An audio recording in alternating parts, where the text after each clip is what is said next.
Yahoo! Yo mga senpai! Eto na nga pala yung panghuling yugto ng about sa pagiging ALT.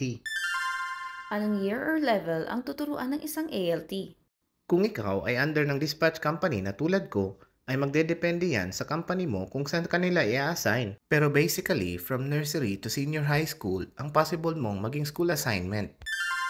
Ilang schools ang tuturuan ng isang ALT? Based on experience, ang pinakamarami kong schools na na-assign sa akin in a school year ay 4. Oo, almost every day ay paiba-ibang schools ang pinupuntahan ko at posible ring iba't ibang level ang tuturuan mo. Kagaya na lamang sa akin na sa isang school year ay meron akong 2 elementary at isang senior high school na tinuturuan.